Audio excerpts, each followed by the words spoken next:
Thanks for joining us. 24-year-old Sinatra McNeil died by suicide on February the 18th. His mother, Sonya Crawford, turned her grief into action, founding Parents Against Violence and Suicide.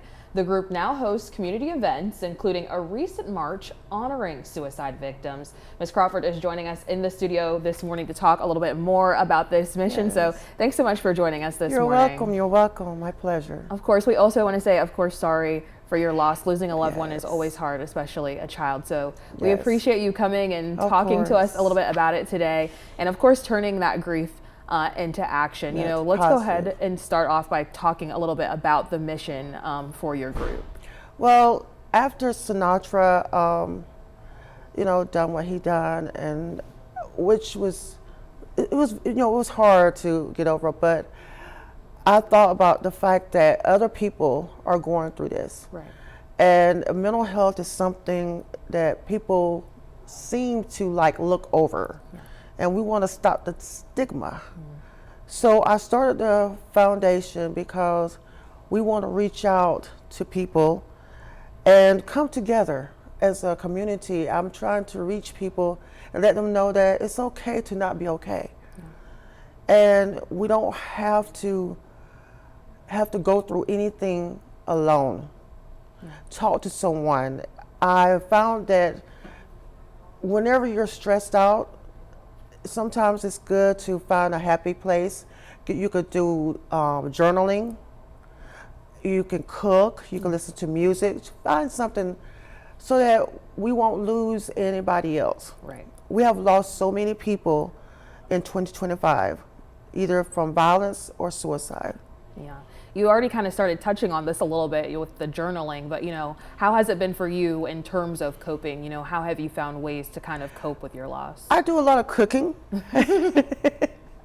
I cook a lot, but it was very hard. The trauma outweighed the grief of finding him. I would never get that image out of my head. Yeah.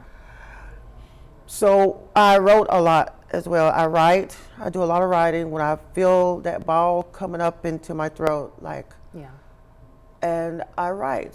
Yeah. And during the holidays, I knew coming up to Thanksgiving and Christmas, I know other people are probably going through it as well. Yeah.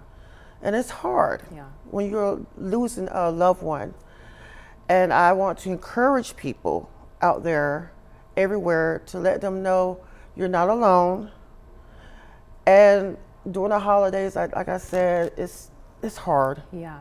Yeah. But you think positive. And if you need someone to talk to, P.A.V.A.S, we're here. I will be leaving the number for people to reach out to us. We do things in the community. We feed the senior citizens. One of my team members, Cassie Chronicles, she does that as well. And we like to reach out to people. We want the community to come together. That's what it's about, unity. Yeah, definitely. Losing anyone that's close to you, especially like you said, during the holidays is always tough. When it comes to the mental health aspect and those warning signs, there's always warning signs, Yes, although they yes. may vary but from person to person. What were the signs that you kind of noticed in your son? Well, he was acting kind of irrational. He was spazzing out, as the young people say. He was spazzing out all the time. Yeah. Like this time last year, we had a family gathering, and I mean it was like everything was, he was just on edge. Yeah. And we tried to get all the help we could for him, but because he was an adult, Yeah.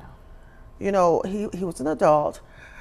He made the choice not to take therapy and stuff. But we all of us, the community, we gathered around him. But sometimes you don't know what other people are going through. And when he lost his job, something snapped. That's the calmest I've ever seen Sinatra. And that's another sign. Yeah. And when I talked to him, he was like, I understand, Mom. You're right. And I've never seen him that calm before. And I get home, and that's when I found him. Yeah.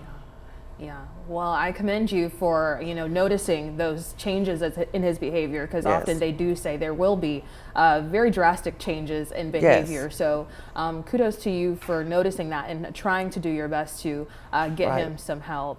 When it comes to getting our families help, what kind of tools do you believe are helpful that people can find out in the community in terms of resources and stuff like that? Well, they have a lot of resources. You could go to the health department. They have the brochures and pamphlets, but you can also Google it. I have some information that I have. They have books for coloring books, actually, for adults. I have one that, like things that you want to say or scream out. You could also go to the church, our local church. Like our church, Corinth CME Church, is they're my biggest supporters. They have resources as well. They have people that deal with mental health. Yeah. Yes. And then before we let you go, I also am told there's some special boots that you have that you wear around. Yes. Talk to me a little bit about those. Well, the day that he walked on his way home, Yeah. and I thought of this. I wonder how it felt, his last steps. And I put the boots on. I told them we're gonna walk a mile in his shoes. Yeah. And I literally walked a mile in his shoes. I walked from McDonald's. Well, me and the team walked from McDonald's to Talmadge. Yeah. And when I wasn't even halfway there, and I was tired. But I see what he went through, and it felt like he was with me. It really did. Yeah. And then we also have this thing sitting in your lap right here, this beautiful shirt that you have made. Talk to us a little bit about this shirt. His fiance had this made for me, and I love it.